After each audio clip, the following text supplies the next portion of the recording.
Reading of the day. A reading from the book of Genesis 3 verses 1 to 8.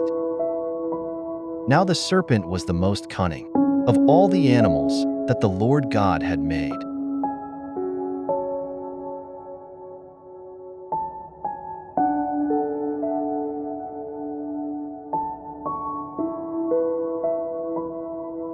The woman answered the serpent, "We may eat of the fruit of the trees in the garden.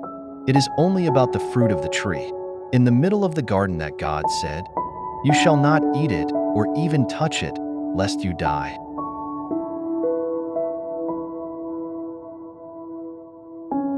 But the serpent said to the woman, "You certainly will not die.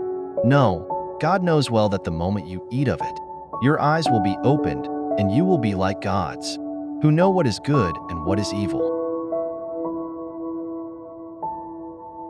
The woman saw that the tree was good for food, pleasing to the eyes, and desirable for gaining wisdom. So she took some of its fruit and ate it, and she also gave some to her husband, who was with her, and he ate it. Then the eyes of both of them were opened, and they realized that they were naked. So they sewed fig leaves together and made loincloths for themselves. When they heard the sound of the Lord God moving about in the garden, at the breezy time of the day, the man and his wife hid themselves from the Lord God among the trees of the garden.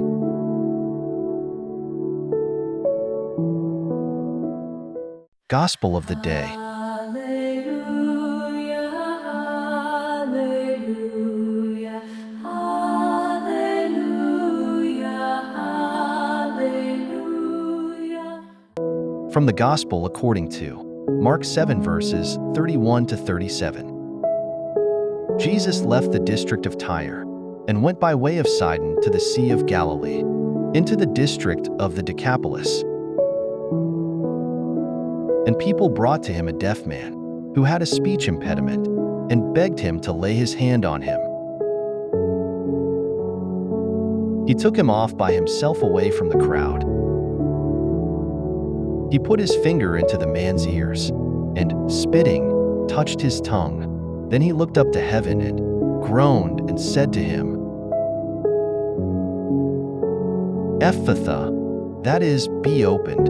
And immediately the man's ears were opened. His speech impediment was removed, and he spoke plainly.